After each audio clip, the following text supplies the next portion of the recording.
Hey guys, our devotion today comes from 1 Peter chapter 3. We are looking at verses 1 through 12 today. Before we look at it, remember to be in prayer for Ricky and Lisa Black. So, Peter starts out this chapter talking about the relationship between husband and wife and how they ought to live together and how they can take care of one another.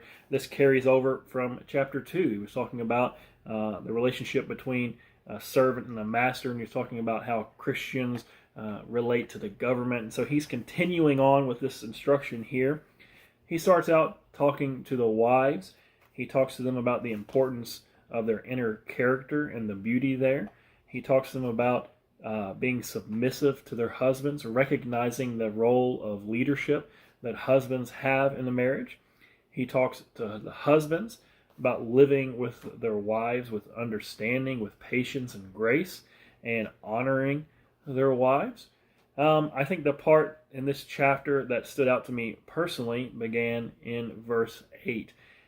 He's talking here about suffering, Christians willing to be suffering, putting other people before themselves. And this is a theme that he started on in the last chapter. If we look back at chapter 2, and Pastor Mike talked about this, he says in verse 21, he talks about how Christ is our example of one who suffered. We know Christ suffered for us, and we're called to be imitators of God. We're called to follow in that example of Christ. And just how Pastor Mike talked about, it's not something that we're going to want to do. Being a living sacrifice. There's something in us that our flesh, we want to have our own way. We want to be comfortable. We want to get ours. And if we can get ours first, then sure, we'll be willing to take care of other people. But our flesh just wants to take care of ourselves first. But we know that ain't the way Christ did it.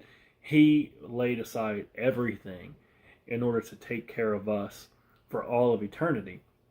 And we have that example to follow. I think this is one of the ways that Christians should stand out, obviously, from the people of the world.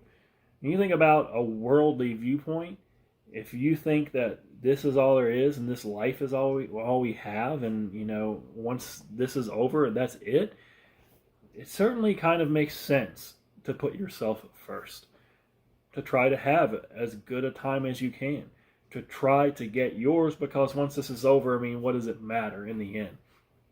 This life is all you're going to have. But our perspective as followers of Christ, I think, is really what allows us, in addition to the Holy Spirit. We know we can't live like this in our own power. We're not righteous. He's righteous, and He indwells us. He changes our heart, and He gives us, I think, a better view of reality, of the future to come. We know that this earth isn't all there is. We know that we have another life that Christ has won for us, that He's taken hold of for us coming. And so it enables us in an incredible way to live a life of sacrifice, to endure suffering, knowing it's not going to last forever, that the bodies that we have now that are groaning, that they're going to be changed. They're going to be made new. It allows us here to seek peace and to love in the face of pain, and to be different, I think, than the world. And I think that's what Peter is calling us to be here, to be different, just like as Christ said, be the salt and the light of the world. I am thankful for this passage today. I'm going to leave it at that. If God spoke something to your heart out of this passage, leave us a message on Facebook and on YouTube. Let's minister to one another. God bless.